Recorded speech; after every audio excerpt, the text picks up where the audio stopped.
Labas vakaras. Šiandien su jumis laida Atvira studija ir aš jos vedantysis Vadimas Nurulinas. Šiandien atviros studijos svečiai. Ponas Vytautas Riaubiškis, liberalų ir centro sąjungos atstovas. Arvydas Stirna, Tėvynės sąjunga, Lietuvos krikščionių demokratų atstovas. Ir darbo partijos atstovas Saulius Jakimavičius. Labas vakaras. Labas. Šiandien mūsų pokalbio tema. Ar rinkėjai supranta savo išrinktosius? Kodėl iškylo tokią temą? Sakykime, šiandien dabar iš paskutinių įvykių, be abejo, kiekvienas politikas, jisai turi būti kaip ir šachmatistas, to jisai ir vertinamas, kad jisai mato daug ėjimų į priekį. Ne tai kaip paprastas žmogus, paprastas rinkėjas. Tačiau toks momentas, sakykime, vyksta antikorupcijos komiteto posėdis ir tam tikros frakcijos partijos užima šito klausimu savo pozicijas ir, sakykime, Gražulis, pasakant iš Kernagio žodžių, Gražulis jam skambina ir sako: vyrai, jūs ten laikykitės, tvarkykitės, aš jūs pilnai palaikau, tačiau aš negaliu su jumis kartu dalyvauti, kadangi mano frakcija užima kitą poziciją. Tokie dalykai rinkėjams, tokie dalykai nesuvokiami ir nesuprantami. Jeigu jūsų yra kaip atstovo liaudės tokia pozicija, jūs turėtumėt ten dalyvauti, turėtumėt taip ir balsuoti. Tačiau žmogus iš esmės mintyse ir savo įsitikinimu jisai užima vieną poziciją, bet priverstas paklust savo frakcijai arba partijai. Kaip jūs galėtumėt įvertinti tokius faktus? Taip, tas klausimas, sakyčiau, toksai jau, kiek mes prisimenam vieni kitus, turbūt jis visada buvo. Tas klausimas egzistavo, aštriau, ne taip aštriai, tačiau jis iš tiesų buvo. Atsakant taip tiesiogiai į jūsų klausimą, tokį retorinį klausimą, ar toli reikia ieškoti atsakymo? Galų gale nebegražbiliaukim gal jau. To paties Gražulio atverskim prieš 4 metus sakytus priešrinkiminius lozungus ir pamatysim, ar jisai šnekėjo savo vardu, ar jisai šnekėjo frakcijos vardu. Aš manau, kad visi pretenduojantis į tuos tautos išrinktųjų tą, sakykime, organizaciją, instituciją, į Seimą, juk taip jie gražiai visada kalba. Aš ateisiu, aš padarysiu, aš įgyvendinsiu, aš pasieksiu. Ir iš tikrųjų, kai paklausai, taip lyg tai kaip ir atrodo, štai dabar ir pagyvensim. Štai ateina tie žmonės. O jūs dabar konkrečiu atveju, jūs kaip politikas, kaip jūs turėtumėt pasielgti, jeigu jūs būtumėt ten, sakykime, Gražulio vietoje, arba ne tik tai Gražulio, ten daug yra tokių politikų, kaip jūs pasielgtumėt šiuo atveju? Manau, kad lemiamą vaidmenį čia turėtų vis tik vaidinti faktai. Jeigu yra ir bus įrodyta, kad žmogus, kuris užima atsakingas valstybės pareigas, nuo kurio sprendimų iš tikrųjų priklauso labai daug dalykų ir labai svarbių dalykų, jis neturėtų dirbti to darbo. Ir politikas pirmiausia tai yra asmenybė, jis turi išreikšti savo nuomonę.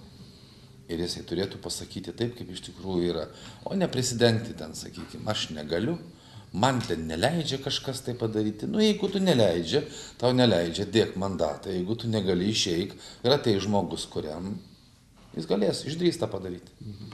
Jūsų nuomonė? Pirmas dalykas, tai yra, turbūt reiktų giliau pažiūrėti. Į rinkimus kiekvienas eina su partijos programa. Žmonės mūsų tas programas kažkaip žiūri pro pirštus, bet tai yra pats pagrindas. Ir toliau, jeigu partija ir frakcija susikūrus tos partijos pagrindų laikosi tos programos, tai reiškia, už ją balsavo rinkėjai ir jie privalo jos laikytis. Ir jeigu staiga kažkur atsiranda vienas žmogus, kuriam daugumos partijos nepatinka, jis turi teisę turėti savo nuomonę. Jis gali įsakyti frakcijos posėdį, gali būti partijos posėdį kažkokiam tarybos suvažiavime ir visų kitų savo nuomonę gali pareikšti. Bet šiuo atveju vis tik tai, manau, jis turėtų laikytis bendros nuomonės tos partijos, nes tai jau gaunas palaida bala. Šiandien pas mus, sakykime, žiūrėkit, dažni atvejai, iš vienos partijos perėjo į kitą, laikė išėjo į rinkimus su viena, atsidūrė kitoje.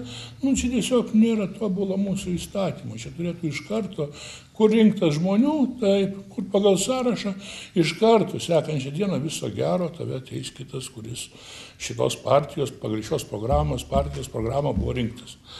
Tai Grasličiai konkrečiai Gražulį, tai asmenybė žinoma labai gerai. Mes nekonkretizuojame. Jis dirbo savo reklamai, savireklamai, grinai. Čia buvo kaip pavyzdys, čia taip, kaip Gražulis pasielgė, daug kas pasielgė. Ir kas dar įdomu, kad politikas nepasako, kodėl jisai taip ar kitaip elgėsi, kodėl jisai taip ar kitaip padaro. Tai čia nuo politiko, nuo žemiausio iki pačio aukščiausio, iki prezidentės mes dar galbūt viskai pagvildensim ir šitos klausimus, kada žmogus pasielgia vienaip ar kitaip, o rinkėjui jisai nepasako, kodėl aš taip darau, kas jį taip ar verčia, arba jo principai taip leidžia.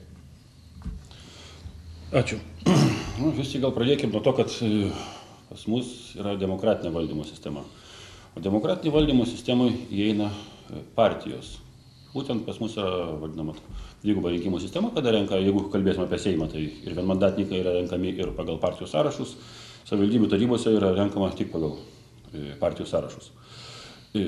Jeigu vien tik tai susidarytų, sakysim, ar savivaldybės taryba, ar Seimas, vien tik tai iš žmonių, kurie būtų išrinkti atskirai, kurie, sakysim, nebūtų partijos nariai, vis tik tai manyčiau, kad būtų didelis chaosas.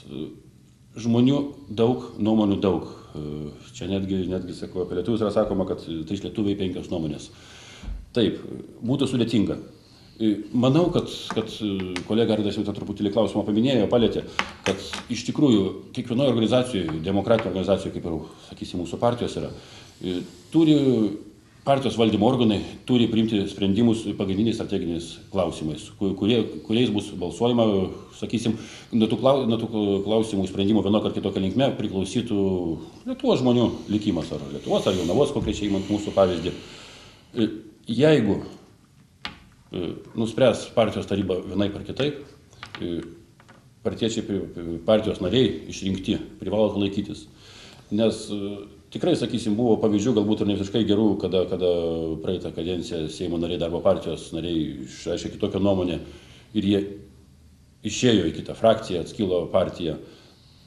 Bet tokiu atveju tikrai, kurie žmonės buvo rinkti pagal sąrašus, jie turėtų padėti savo mandatus ir laikytis bendros, o likusiai laikytis bendros partinės tvarkos, kas yra priimta. Tai čia yra dar, čia yra gerai politiniai žaidimai, kada būna tokie rimtesni, bet būna paprastesnių dalykų, kada reikia panaikinti, sakykime, neliečiamybę Seimo nario ir balsuoja vien tik tai dėl to, kad dėl vieno balso, kad tą žmogų palikti kažkokiai tai frakcijai ir kad jinai turėtų daugumą ir panašiai, ir tada akivaizdžiai žmogus yra įvykdęs nusikaltimą, tačiau balsuoja už tai, kad to žmogaus nepašalinti iš tos sistemos, sakykime, iš politinės sistemos. Tai kaip turi vertinti rinkėjas tokius balsavimus?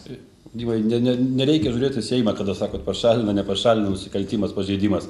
Kitą kartą mūsų tarybos posėdžiai jūs pasižiūrėkite, kada vis tiek renkasi, manau, kad renkasi didžioji ta frakcija, koalicija, jie diskutuoja ir vis tiek būna nuomonių skirtingų. Ir dabar kartais matosi, kad žmogus dantys sukandęs balsuoja būtent taip, kadangi taip nusprendė frakcija. Tai yra sudėtinga, taip, tai būna perlipamas per save. Bet tokio tiesioginio atviro sprendimo pasakyti, kad rinkėjų išaiškinti, kodėl būtent taip yra, gana sudėtinga, nes galbūt tikrai šiandien tas ėjimas atrodo neteisingas vienas ėjimas, bet, sakysim, visoje schemoje galbūt ateityje tai bus kažkokios geresnė nauda. Aš nemanau, kad kitos partijos mąsto kitaip negu mūsų partija mąsto. Kad taip, galbūt šiandien priimam kažkokį tokį nepopuliarų sprendimą, taip, rinkėjas galbūt to ne visada gali suprasti, bet ateityje tai tikrai turėtų atsigręžti į geresnę pusę. Bet paaiškinti rinkėjų galima būtų? Privaloma. Aš tai manau, kad iš tikrųjų jūs palėtėte tokią labai opę šiai dienai temą. Gerai, žiūrėkime dabar, kad ir tą Seimą jau, kurio rinkimai jau ne už kalnų, rudenį. Iš tiesų, labai keistai mažiausiai žiūrisi tai, kad žmogus Seimo narys vizavy, visi mato, visi žiūri ir lygiuojasi ir pašauktas priimti įstatymus ir vykdyti tam tikrą politiką valstybės mastu. Na, jis žmogus, žinoma, daro tam tikrus dalykus, tai yra žmogiška, klysti yra žmogiška, ką darysi, visiems atsitinka. Tačiau kur garbė, kur visa kita, tai dėk tada jau taip išėjo ir išeik. Imkim, 60 straipsnis Konstitucijos. Labai aiškiai, nedviprasmiškai šneka. Seimo narys negali gauti kito atlyginimo, tik tai už Seimo nario darbą. Kas darosi? Nu, juokas tiesiog. Eina, dirba, daro, skaito paskaitas, gauna atlyginimą, dainuoja, šoka, dar kažką daro. Tai ar kai jie neskaito tos konstitucijos, o gal jie galvoja, vis tik tai manau, kad mes Seimo nariai mums galima. Ir kiti kaip tai ir toleruoja, lyg tai šitai, oi, čia ne, čia galvot ar pasitaisys, dar visą kitą. Nu, čia turėtų biskį pareguliuoti galbūt ir įstatymas, iš moralinės pusės viskas gerai, visi peikia ir sako, kad jūs darot negražiai ir jūs darot negerai. Tačiau įstatymas, matyt, nebaudžia už tai. Gal aš manau, kad viską įstatymą mes tikrai nesureguliuosime. Šiuo atveju tai turbūt galėtų būti, kaip sakyti, moralinės tam tikros normos, kurių mes privalėtume laikytis. Ir jeigu aš dabar davęs kažkokius pažadus rinkėjams, sakysim, išrinktas savivaldybės taryba. Priesaiką sudavęs. Taip, priesaiką tai čia davęs Lietuvos valstybė, taip, bet aš rinkėjams esu davęs pažadus, kažką pažadėjęs. Ir jeigu aš pradėsiu elgtis kažkaip kitaip, negu aš jiems buvau žadėjęs, aš darysiu kažką kito, nežinau, ar bėgiosiu iš partijos į partiją, ar balsuosiu prieš savo rinkėjų valią, kaip jie mano. Viskas, aš manau, turi būti normalus nuosprendis politikui. Kitą kadenciją pasakys viso gero, ačiū padirbėjai, blogai padirbėjai, yra žmonių geresnių. Tai manau, kad čia vertimas bus geriausias rinkėjų. Matot, kas yra, pas mus demokratija, sakykime, dar yra jauna palyginus ir kiek čia, 20 keli metai. Tai yra seną demokratijos senas tradicijas turinčiose valstybėse, ten partija, jeigu jinai elgėsi blogai, jeigu elgėsi blogai jos kai kurie nariai, baudžia rinkėjai. Puikus skandinavų pavyzdys, pasižiūrėkim, kaip banguoja, galbūt, sako, svarstyklių principų, pas mus irgi Seimas renkamas svarstyklių principų, ir pas mus dėl kitko, kuris daugiau meluoja, tais metais išrenka. Reiškia, o tenais mato, kad blogai dirba. Pavyzdžiui, sakykime, tų dainininkų mūsų partija, ten kokias Švedijoje, Suomijoje, kokią 15-20 metų už ją nebalsuotų po šito. Jie įėjo viskas. Ir dar truputėlį norėčiau Sauliui paprieštarauti. Dėl, kaip minėjo, čia mūsų koalicijos daugumos, esu aš irgi tos daugumos koalicijos, taip pat kaip ir Vytautas narys. Nėra taip, turbūt, kaip atrodo kartais, ir dantis, jeigu sukandęs balsuoti, dar nieko baisaus. Baisu, kada yra nesukandęs dantis, o taip savo lengva ranka. Mūsų šiuolaikiniai dabartiniai koalicijai rajone tikrai taip nėra. Aš pats asmeniškai esu keletą kartų užprieštaravęs, bet Vytas duos paliudyti. Vienas iš pavyzdžių, kada vietinės veiklos grupė atleis nuo mokesčių, kad sukrautos mokesčius kultūros centrui už šilumą, už komunalinės paslaugas.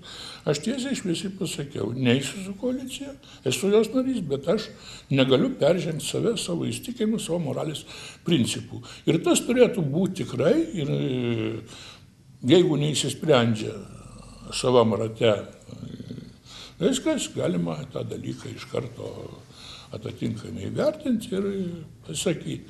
Bet ne kiekvienas gal išdrįsta.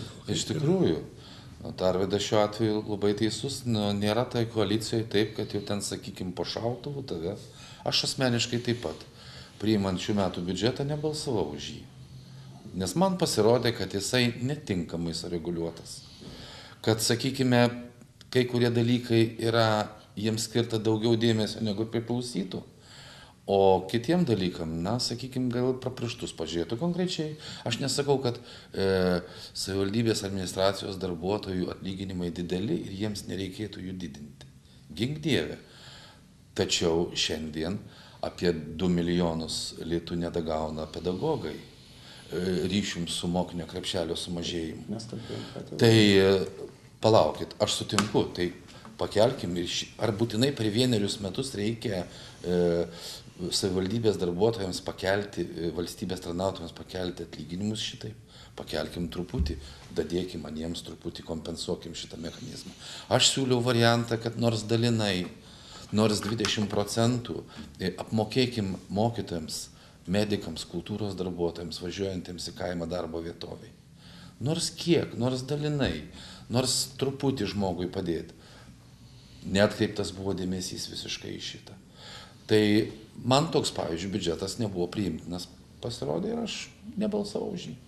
Vat jūsų darbas pas mus tarybai, aš sakyčiau, kad jisai žmonėms, aš šiek tiek domiuosi, kadangi aš užsiimu tokiais dalykais, bet, sakykime, Jonavos žmonėms informacijos vis tik per mažai apie jūsų pasisakymus, apie jūsų požiūrį, būtent apie jūsų darbą tarybai. Taip, parašoma kažkiek tai per žinias parodoma per televiziją, parašyta būna naujienose, tačiau be abejo būtų labai įdomu pažiūrėti per televiziją visą jūsų posėdį, kaip jūs ten elgitės ir kaip jūs ten, ką jūs ten šnekat. Bet dėja tokios galimybės matyti nėra, arba nėra sutarimo ir šito mes negalim.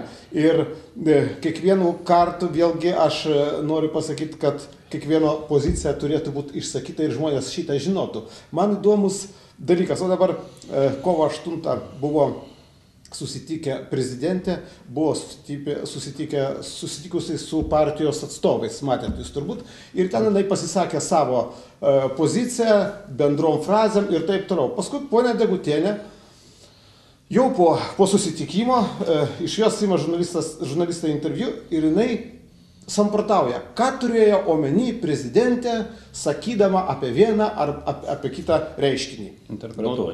Taip, interpretuoja. Tai kodėlgi prezidentai pačiai tiesiai ir nepasakyti, ką jinai galvoja vienu ar kitų klausimų. Kamgi reikia paskui spėliot, kažkam tai kalbėti ir samprotaut, ką pasakė prezidentė. Pasakykit tiesiai ir mes susižinosim, ar ne taip? Iš tikrųjų, jūs teisus, aš manau, kad to viešinimo stoka didžia dalimi turbūt ir, sakykime, ir yra galbūt to pilno nesusikalbėjimo tarp renkančiųjų ir išrinktųjų rezultatas. Iš tikrųjų, šiuo atveju, manau, kad taip ir ta spraga yra. Ir jeigu mes laiku ir pilnai pasakytume, bent jau pabandytume paaiškinti vieną ar kitą savo poelgį, sprendimą, susitarimą, perspektyvą, gal šitą ir mažiau būtų. Teko, vėl aš užsitrauksiu nemalonę žurnalistų, po paskutinio mūsų pokalbio užsitraukiau, bet tiek jau to, reiškia. Tai yra, kad mažai informacijos yra, tai pirmoje eilėje yra kaltos masinės informacijos priemonės. Kiek jos pateikia, tiek turi. Yra tinklapis, galima pasižiūrėti, kaip balsuoja, tačiau čia daugiau turbūt jaunimui, jauniems žmonėms, senesni neturi nei to interneto, nei moka juo naudotis, nei žino. Ir tokia informacija turi būti. Ir keiščiausia, kada kalbi su žurnalistu po pasirodymo prašymo, ten apie tarybos posėdį pamatai, kad ten parašyta, tiesiog ne tai, kas buvo. Ne taip suprasta, ne taip suprasta. Tai sakau, tai ką tu ten parašai? A kaip aš suprantu, taip aš rašau. Reiškia, tai dar trūksta ir tam pačių žinių šiek tiek ir kažkodėl tai nesuprantu, niekaip nesuprantu, kodėl nesinaudoja, kilo diskusija kažkokiu tai klausimu. Taip. Prieik ten pasireiškia vienas kitas, sakykime, iš vienos pusės ten gal Jakimavičius, tas pusės Stirna, iš trečios gal Variaubiškis. Suras laiko per pertrauką, kodėl tu laikeisi tokios pozicijos, o ne tokios. Bet ne taip, kaip tau atrodo kažkurio, kad šitas vienas kažkuris tai yra teisus ir pagal tą liniją nuvarė. Tai čia yra tiesiog brokas, darbo kokybė, trūkumas profesionalumo ir kaip jau anąkart minėjau, tai yra užsidirbti savo atlyginimą ir visas tikslas. Ir ar tu taip parašysi, ar kitaip, tau nuo to niekas nesikeičia, laikraštis laiku išėjo, viskas tvarkoja. Tai dalyko tikrai trūksta iš mūsų žiniasklaidos dėmesio ir galėtų būti daugiau. Tikrai. Mano nuomonė iš šalies žiūrint, aš pasigendu vis tik ir politikų aktyvumo. Aišku, tas aktyvumas prieš rinkimus, jisai būna labai gerai pasireiškia, labai malonu pažiūrėti, yra ir plakatų, ir politikai visi su savo nuomonė, viskas tvarkoja. Tačiau po to, kai praeina rinkimai, viskas apsiramina, vis tik yra spauda, pas mus yra laikraščiai, yra ir 3 laikraščiai tokie, kurios galima reguliariai. Ir aš nežinau, jums ten leidžiama pasisakyti, juk aš skaitau, kad partinė veikla tai ir yra tokia veikla, kad būtent išreikš daugiau savo poziciją ir savo mintis mūsų gyventojams, Jonavos gyventojams. Bet aš ten pasigendu po tų rinkimų jau tokių straipsnių aštresnių arba nuomonių išsakymų iš visų pusės. Pakankamai sudėtinga yra dažnai spaudoje įsireikšti savo nuomonę, kadangi tai, sakysim, turi kainuoja pinigus ir nemažus pinigus. Ne kiekviena partija, tuo labiau kiekvienas asmuo, tarybos narys gali savo tai leisti. Aš laikausi principo, kurio aš laikiausi visada nuo pat pradžių savo dalyvavimo politinėje veikloje. Aš bendrauju su žmonėmis betarpiškai. Aš stengiuosi važiuoti į bendruomenės, į kaimus, į miestelius, mūsų pasišnekėti. Aš stengiuosi tik paviešinti savo kontaktus, kuriais žmonės gali mane kreiptis. Kreipiasi pakankamai daug, pakankamai dažnai ir tikrai klausimais nesusijusi su tarybos veikla, su įvairiais kitais, turbūt asmeniniais klausimais, su socialinė daugiau veikla, kas mūsų aukštesniosios instancijos, tai yra Seimo ten prerogatyvoje daugiau vyriausybės. Bet tik tai tokiu būdu, manau, mes galėsime, kada betarpiškai bendrausime su tais žmonėmis, jie tada galės užduoti klausimą. Jisai sakys, prieš rinkimus aš tavęs prašiau taip ir taip, o dabar vyksta šitaip ir kitaip. Kodėl taip yra? Aš nei per straipsnį spaudoje, nei per televizijos laidą, aš tikrai nesakysiu kiekvienam žmogui, kuris turi kiekvienas savo konkretų, būtent tokį klausimą, kaip reikia daryti. Ir jeigu jūs prieš tai truputį minėjote apie prezidentės, reiškia, kalbą ir kaip tenais interpretavo Seimo pirmininkė, tai, žinote, pas mus, sakysim, mūsų lygmenį galbūt yra to truputėlį mažiau. Mes galbūt esam, šito lygio politikai esam šiek tiek švaresni ir atviresni visuomeniai. Ten jau prasideda vadinamas aukštasis pilotažas, kad pasakius žodį taip, jeigu rytoj pasikeis situacija, vėjas papūs iš kitos pusės, neturėsime atsitraukimo kelio. Ten jau elitas daro. Nevadinčiau aš to elito ir pakankamai sudėtinga iš tikrųjų yra, kad kitą kartą, manau, jiems tenka pameluoti taip, arba, kaip, nesakyti teisybės. Nesakyti ryškiai, kad mano nuomonė yra būtent taip, o ne kitaip tiesi linija. Ne. Iškraipaliojo, po to sako, aš sakiau būtent taip, kad galima atsitraukti į kitą pusę. Tai ten jau taip elgiasi politikai, kai kada. Kaip jūs skaitot šito klausimu? Na, politika tai ir mokslas, ir menas. Taip, bet aš sakau, diplomatija. Bet dėl aktyvumo, kas liečia dėl aktyvesnį visi. O dėl šito jūsų klausimo, aš tai galvoju, kad iš tikrųjų to aktyvumo, aš kitą kartą ir pats apie tai pagalvoju ir savo paprikaištauju. Iš tiesų, manau, kad jūs tam tikrą prasme teisus esat. Šiaip tai tam masinės informacijos priemonės ir sukurtos. Gerai, ponas Saulius, jis važinėja, jis gal daugiau laiko turi, gal suranda, gal darbo specifika tokia yra, visa kita. Bet masinės informacijos priemonės tam ir sukurtos, kad per jas būtų galima bendrauti su plačiaja visuomenė.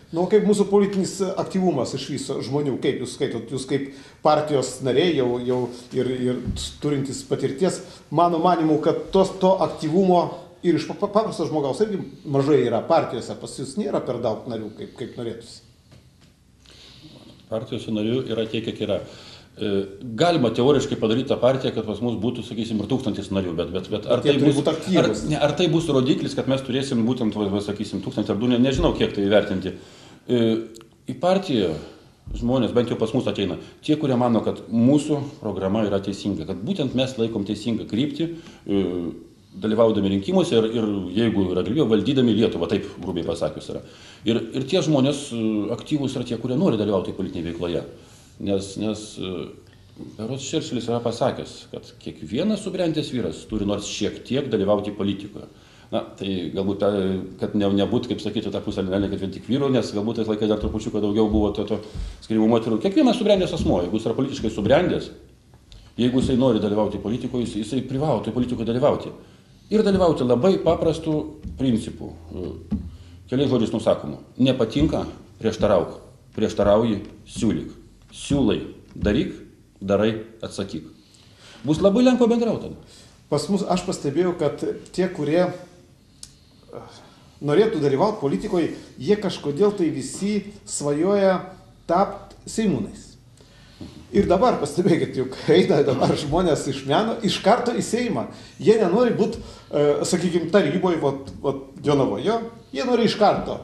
Reikėtų čia pasėdėti kokių 10-20 metų, o paskui jau pretenduoti į Seimą, bet ne, jie nori iš karto nuo scenos iš karto į Seimą. Sakykime, paimkim mane kaip paprastą žmogų.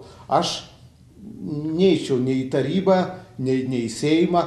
Taryboje aš čia Jonavos nematau, kokia būtų iš manęs nauda. Atvirai pasakant, ką aš ten veikčiau, aš šito negaliu pasakyti. Į Seimą man pasiūlytų, eičiau, aišku, eičiau į Seimą. Dėl atlyginimo, geras atlyginimas, iš manęs ten naudos bus tiek pat kaip ir taryboje, irgi tas pats. Bet Seime aš jau dėl savęs galiu pasirūpinti. Dauguma taip yra ir žmonių, kurie padirb partinį darbą, pasimokyti jie nelabai pageidauja. Bet ateit iš karto į Seimą atsisės, tada jie skaito, kad jie jau čia specialistai ir jie čia galėtų būti. Tai čia negalima taip jau turbūt iš viso kalbant apie žmonės, tai negalima apibendrinti, todėl kad kiekvienas žmogus yra individualybė ir kiekvienas turi savo dalykų, kažkokių savybių, kurios jį ir varo, kaip ir variklis. Vieni į Seimą eina dėl atlyginimo, kiti dėl garbės, treti, kad padaryti gerą savo giminiai ar kažkam tai, kad prastum kažkokį tai naudingą įstatymų, nepaslaptis taip yra.